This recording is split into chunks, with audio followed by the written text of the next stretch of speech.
குள்ளன் ஒருவனின் கதை.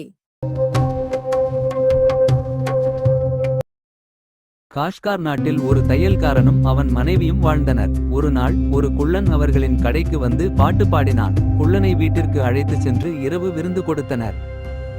மீன் சாப்பிடும் போது குள்ளனுக்கு தொண்டையில் ஒரு முள் சிக்கி இறந்துவிட்டான். கொலைப்பழி விழுந்துவிடும் என பயந்த தம்பதியர் குள்ளனின் உடலை ஒரு யூத மருத்துவரின் வீட்டின் படிக்கட்டில் வைத்துவிட்டு ஓடிவிட்டனர்.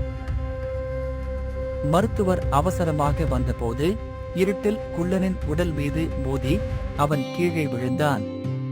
குள்ளன் இறந்து விட்டதால் அவரைத்தான் கொன்றுவிட்டதாக மருத்துவர் நினைத்து பயந்தார்.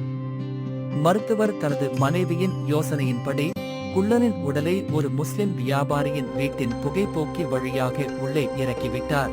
விருந்து முடிந்து வந்த வியாபாரி குள்ளனை திருடன் என நினைத்து தடியால் அடித்து அவன் இறந்து விட்டான்.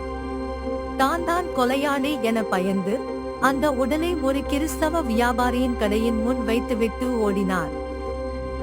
மதுபோதையில் வந்த கிறிஸ்தவ வியாபாரி குள்ளனின் மீது மோத உடனே அவன் கீழே விழுந்தான். அதை பார்த்த காவலர்கள் குள்ளன் முஸ்லிம் என்பதால் கிறிஸ்தவ வியாபாரிதான் கொலையாளி என நினைத்து அவரை சிறையில் அடைத்தனர்.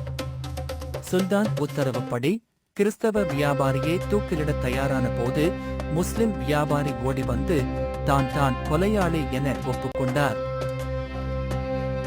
அவரை தூக்கிலிட தயாரான போது யூத மருத்துவர் ஓடி வந்து தான் முதலில் குள்ளனுக்கு மரணத்தை ஏற்படுத்தியதாக கூறினார். இறுதியாக அவரை தூக்கிலிடச் சென்ற போது தையல்காரன் ஓடி வந்து உண்மையான கதை அனைத்தையும் கூறினார்.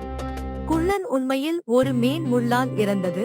அதன் பிறகு ஒவ்வொருவரும் பயத்தில் அடுத்தவர் மீது பழியை சுமத்தினறிந்த அதிசயமான கதையை கேட்ட சுல்தான் வியந்து போய் எல்லோருக்கும் மன்னிப்பு அளித்து இந்த கதையை பொன் எழுத்துக்களால் எழுதும்படி ஆணையிட்டார்.